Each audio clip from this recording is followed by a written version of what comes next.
I'm Sinead, and welcome to another Craft and Chat. I have fallen down the proverbial rabbit hole in working on the cardboard dollhouse and can't seem to dig my way out. The closet that I'm currently working on, which you'll see on Friday, is just sucking up all my synaptic abilities. So today I'm going to use that footage that Joey recorded of her crafting of the jack-o'-lanterns for today's episode. So you'll get to go and see what Joey's doing and how she's doing the little jack-o'-lanterns, the redware jack-o'-lanterns. And I hope you enjoy it. So we're gonna switch over to that footage now.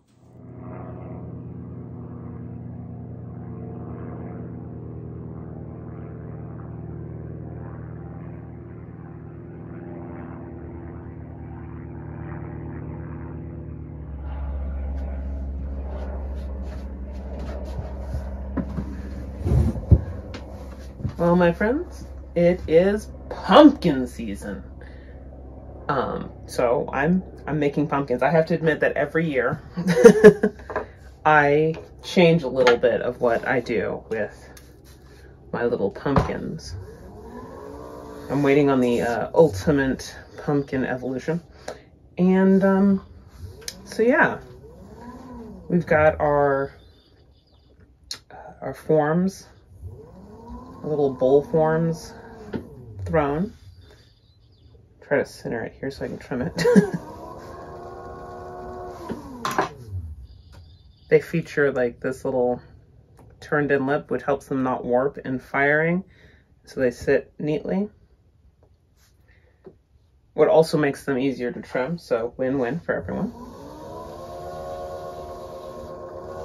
We're gonna trim this into like a sphere, so there's a nice thin bottom now top, and after we're done trimming them on the wheel, that's when the real work begins. We do a lot of forming, so I need the clay to be fairly soft so I don't crack it when I form it.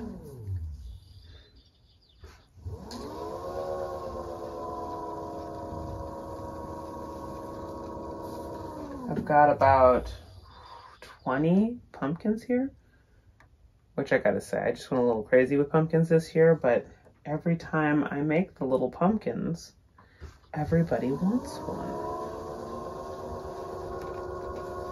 Because they're cute. I mean, I see the appeal, obviously.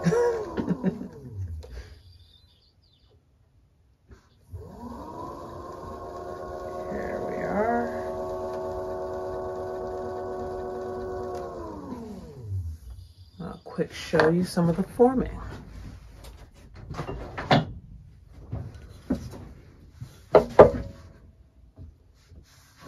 So my brother made these great cherry wood tools for me.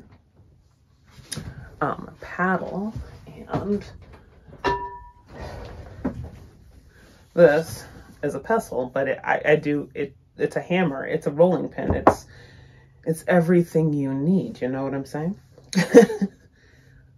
So, with our little blank, we knock in some markers for where I'm putting my lobes. And then we pat them in form, which I think I started doing this last year. And the patting stretches the clay a little better than just pressing it, than if you just pressed it like this. Give it a little patty pat pat poo.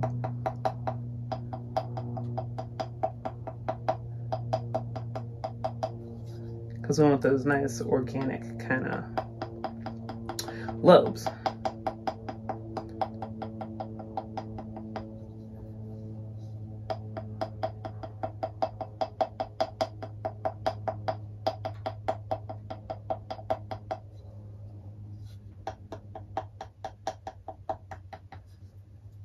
try to make sure the form's nice and even.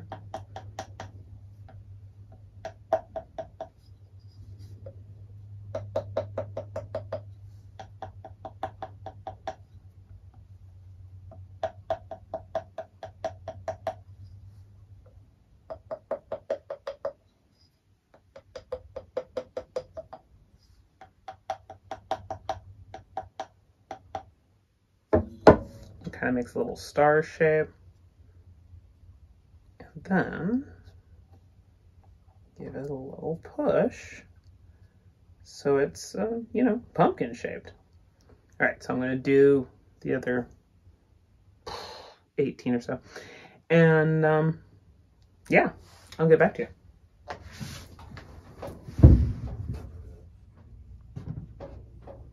All right, so now we've got our pumpkins all lobed and ready to go. We are gonna make some stems. And I've tried a couple of stems already this year, because a good stem on a pumpkin really makes the pumpkin, you know? And what we're gonna do this time is we're gonna take our 3/4 inch extrusion, break it into pieces. I think those dividers are set at, I don't know, something like 2.5 inches. It doesn't matter, it's just measurements are nice. We're gonna pat out a base. So we have a nice little foot on here. Just do the trick.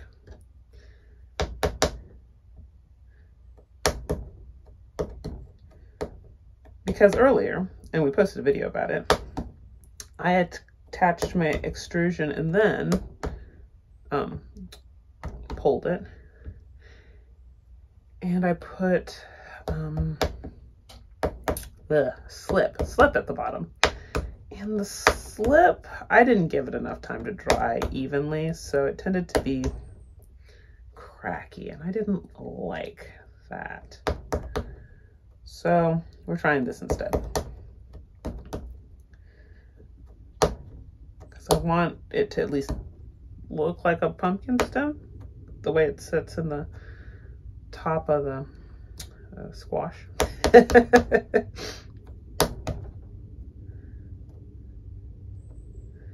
I want it to glaze up pretty, because that's why we're pulling it. They make a nice smooth, the way it stretches out the clay, because this clay has a kind of I guess a silicate structure in it, and so it stretches and compresses.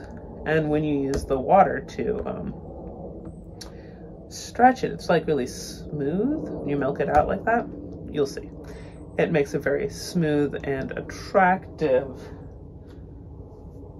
coil in a way that rolling, it doesn't quite get that silkiness.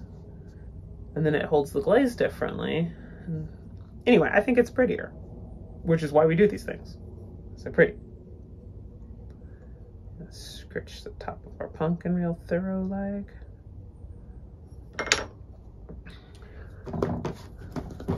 Magic water out. And our brush. Get the bottom of the stem.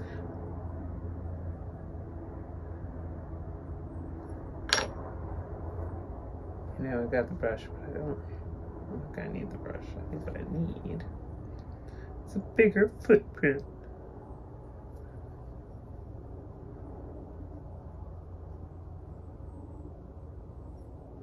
Yay.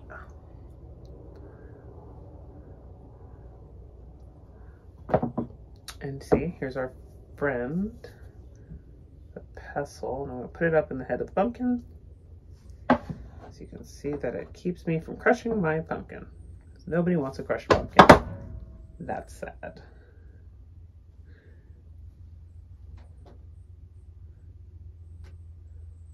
We're going to do the rest of these guys. And I give them a little chance to sit into each other to kind of, oof, the word escapes me. So they're kind of merging. So that when I pull on it, I don't pull my stem off, which would be sad.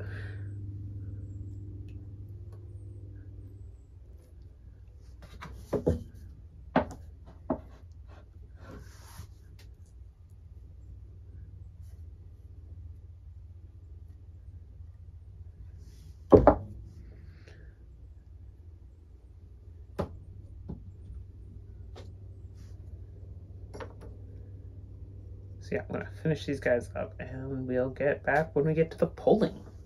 This pulling's the fun part.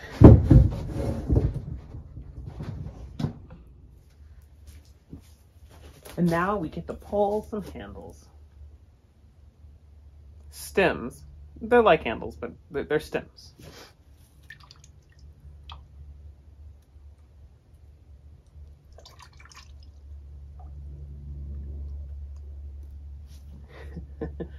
It kind of makes me think of how you pull out like the distaff for your spinning, which I don't spin, but I'm familiar with the process. And you tease the fluffy wool out to be closer to yarn, and pulling the clay is a little like that. You're rearranging the fiber or the substance to be longer instead of lumpy. Maybe I'm just aggressively cross-crafting, I don't know. And then we twirl them. So that's kind of the fun, one of the really fun things about squash plants is they're little curlies.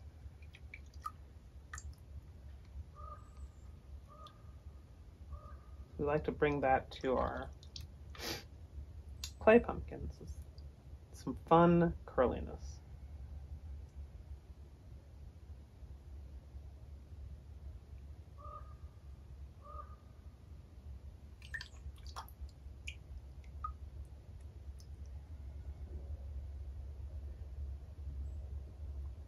There we go.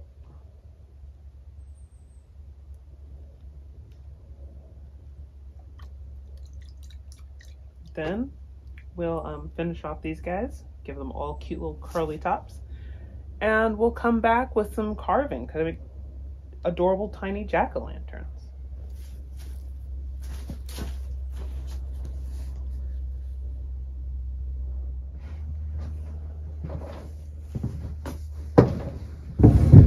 Now for the final stage, fixtures and faces.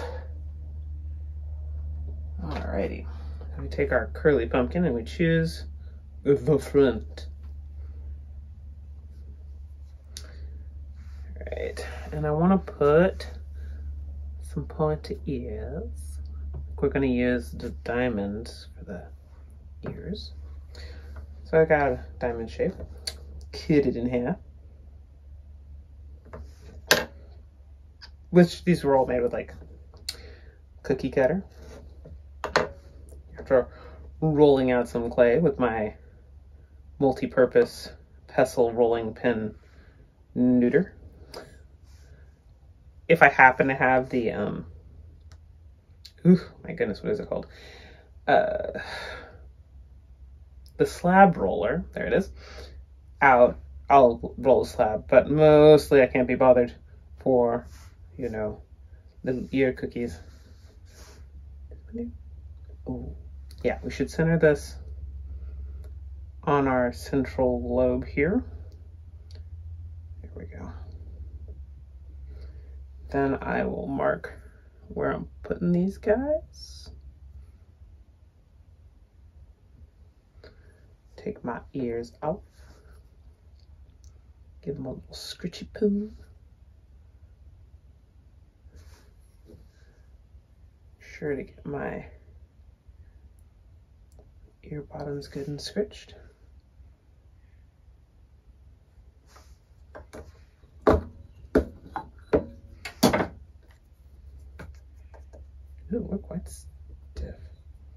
Ugh. With the abuse these brushes go through.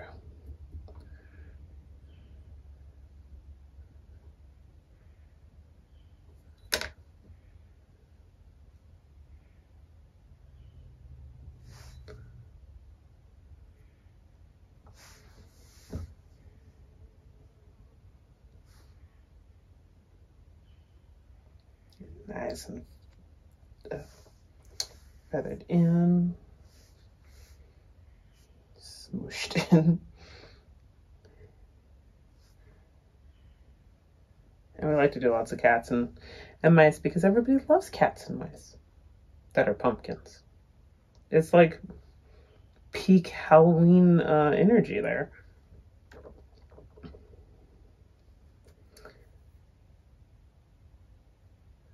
That in there. Woo.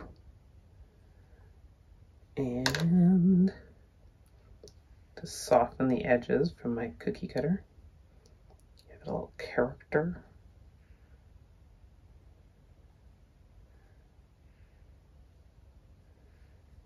Then I find my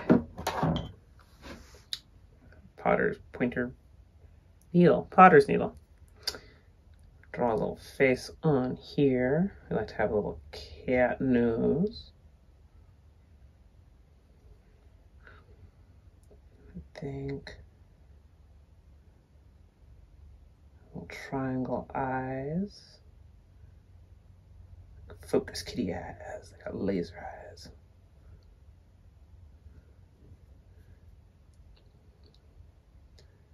What a wicked little smile.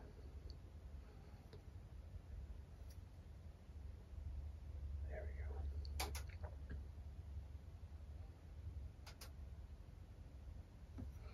go. This cat's going out singing tonight.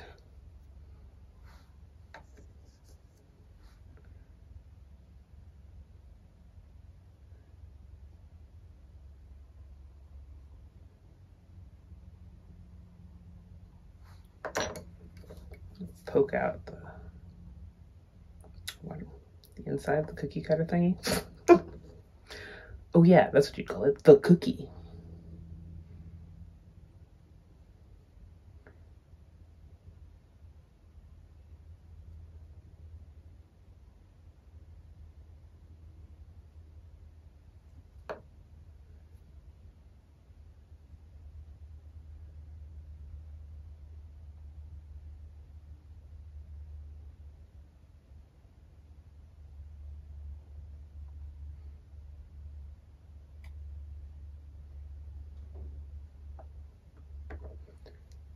Go, and the mouth. I like to save the mouth for last because it's usually the biggest hole. This is going to do the most to destabilize the space. So if you've got everybody else already done, you don't have to worry about working around the mouth. And this is true of any pumpkin carving, is that you do the biggest hole last so you don't accidentally collapse your carving. Because invariably you put a lot of time into it and you wouldn't want to collapse your carving after you've worked really hard on it.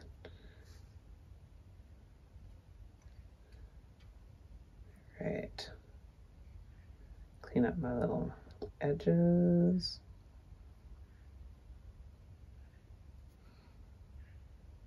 And more cleanup will happen as they get drier, because then the flaky bits brush away more easily when you get closer to the greenware stage. See what a cheeky cat. And it gets a maker's mark and it's done. Well, I mean, it's going to get glazed and fired, but the building part is done. And let's see. I think we get a mouse out of this. So for a mouse, take my circle. So sometimes I use a circle, sometimes I use an oval, and I cut it in half. This makes a really low ear if you use a circle.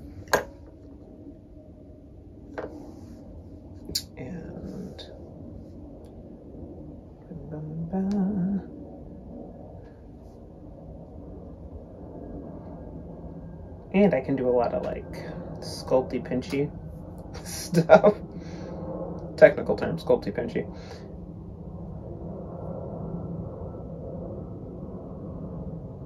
To add further character to the ear shape.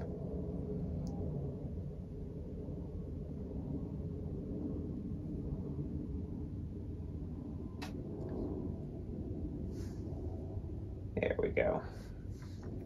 And mark where we're going to put these.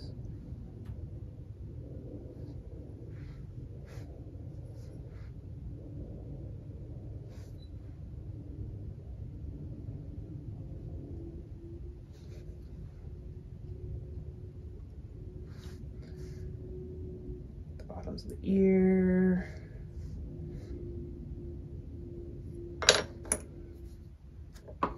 Get some magic water on there, and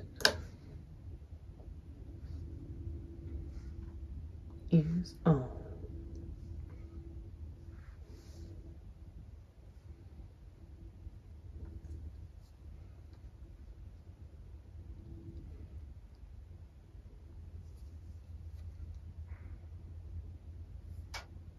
I want to make sure we're making full contact so it stays attached.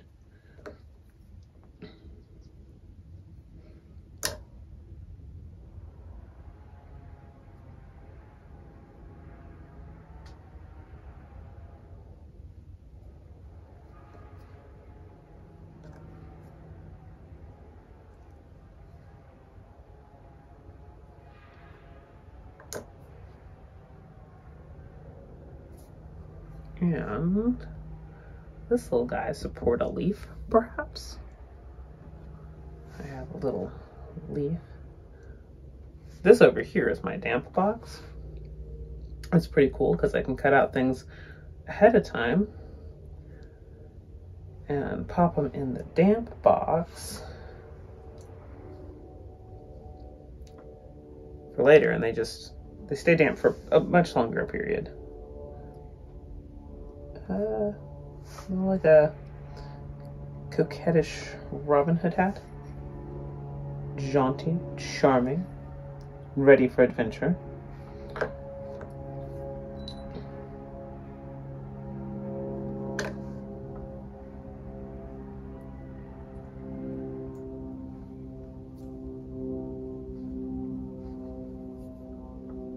Yes, and then give them that little nose.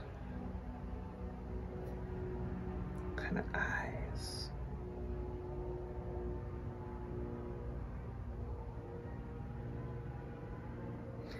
Give them big laughing eyes. Well,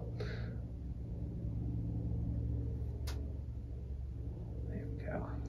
Get a little squinchy crow's feet, or some people call them fish tails, which I thought was cool, and angel wings. So, you know, when you get those crinkles around the outside of your eye, you have a lot of choices, and they're all good.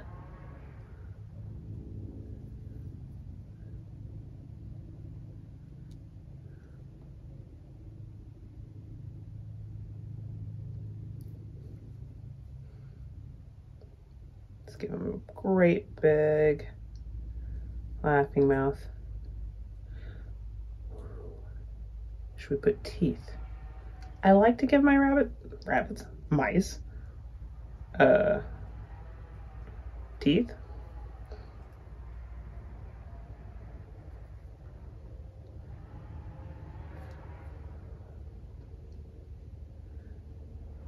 Yeah, I think we can do that.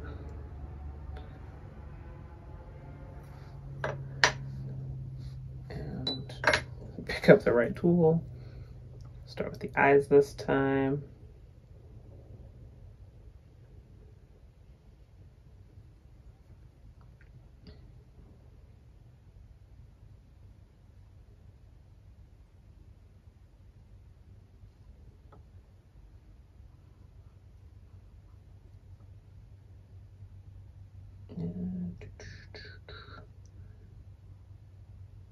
Come on out.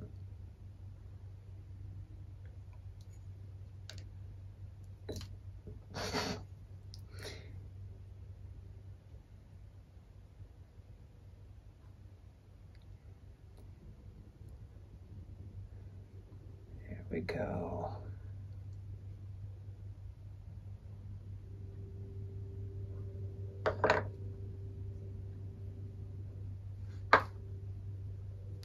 There's our happy eyes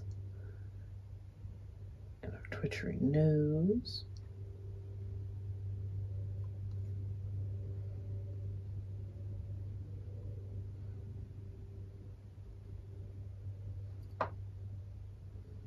And last but most certainly not least, our smile.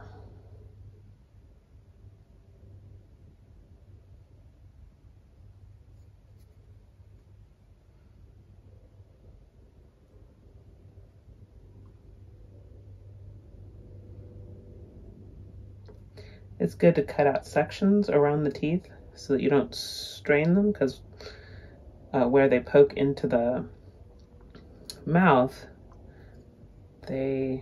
cutting out around them can be a little tricky and you can lose your teeth. So yeah, cut your pieces out in chunks and it'll help with your tooth survival in the finished pumpkin. I've always been delighted by how much of a pumpkin carving experience with, you know, pumpkins carries over to the clay pumpkins. Get our little edges cleaned up.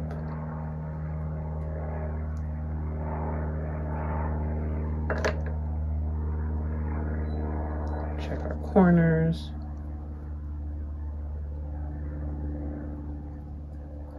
Get those all out of there.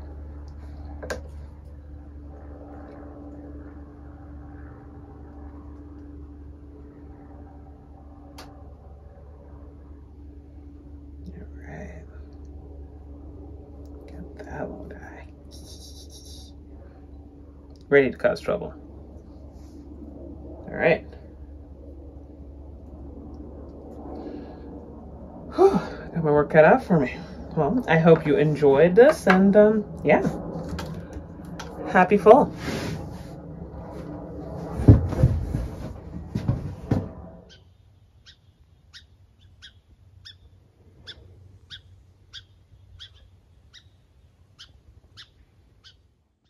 I hope you enjoyed that little look into how the jack-o'-lanterns come to be.